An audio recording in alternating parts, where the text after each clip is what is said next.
আসসালামু আলাইকুম সবাইকে। সবাই কেমন আছেন? আশা করি সবাই অনেক বেশি ভালো আছেন। দেখতে দেখতে আমাদের 30টি রোজা শেষ হয়ে গিয়েছে। আর আপনাদের রোজা কেমন গিয়েছে অবশ্যই কমেন্ট করে জানাবেন। আমাদের তো খুবই ভালো কেটেছে। আর সামনের বছরের জন্য সবাই আমরা রোজা পালন করতে পারি, সবাই বেঁচে থাকতে পারি সেই দোয়াই করি। আল্লাহ যেন সবাইকে বাঁচিয়ে রাখেন।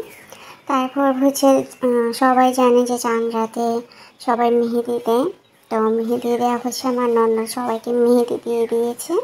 তারপরে হচ্ছে লাস্টে বারের জন্য নুডলস রান্না করেছিলাম। তারপর হচ্ছে ভাজা পোড়া এসবও করেছি।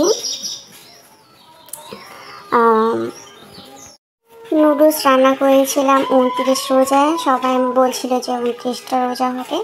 তারপর হচ্ছে 30 রোজা হয়েছে আলহামদুলিল্লাহ। 30টা রোজা হলে অনেক ভালো লাগে। তারপর হচ্ছে 30 রোজার দিন ভাজা পোড়া করেছি। আর এটা হচ্ছে 29 রোজার সময় নুডলস রান্না করেছিলাম, সেটাই শেয়ার করলাম। তো সবাই বলছিল যে নুডলস খাবে, আমার হাতের নুডলস নাকি তাদের খুব পছন্দ, তাই নুডলস রান্না করেছি সিম্পলভাবে। তারপর চিকেন ফ্রাই করেছি।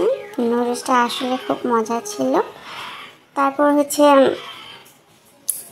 ইফতারির পর আমাদের প্রস্তুতি নিয়েছি ঈদের জন্য। আমরা সবসময় আগের দিন মাংস রান্না করে রাখি, যেহেতু সকাল সকাল ঘুম থেকে উঠতে হয়, নামাজে যেতে হয়, সেই কারণে আগের দিন সব মাংস রান্না করা হয়েছে। তারপর হচ্ছে ইফতারের হালিমও রান্না করেছিলাম, পুডিং বানিয়েছিলাম, পুডিংটা খুব ভালো ছিল। আলহামদুলিল্লাহ আমি বিয়ের পর অনেক কিছুই রান্না করা শিখেছি। তারপর ইউটিউব দেখে অনেক কিছু শিখেছি, আগে এতটা পারতাম না। তারপর হচ্ছে ইফতারি করার পর আমরা ছাদে গিয়েছিলাম বাজি ফোটানোর জন্য। আর দেখুন এটা হচ্ছে আরেক ছাদের পাখি, এটাই একটু আপনাদের সাথে শেয়ার করলাম।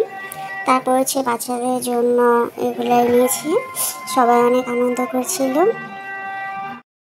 আমাদের চাঁদ রাত মোটামুটি ভালোই কেটেছে। আপনাদের চাঁদ রাত কেমন কেটেছে অবশ্যই কমেন্ট করে জানাবেন। আমরা প্রতি বছরই ছাদে এসে একটু আনন্দ করি, সে দেখতে থাকুন।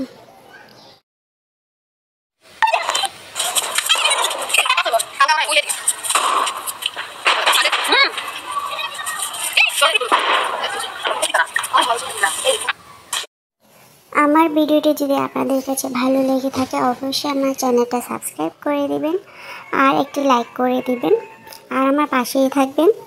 আমি এখানেই বিদায় নিচ্ছি। আল্লাহ যেন আপনাদের সবাইকে অনেক অনেক ভালো রাখে এই দোয়া করি। আল্লাহ হাফেজ সবাইকে।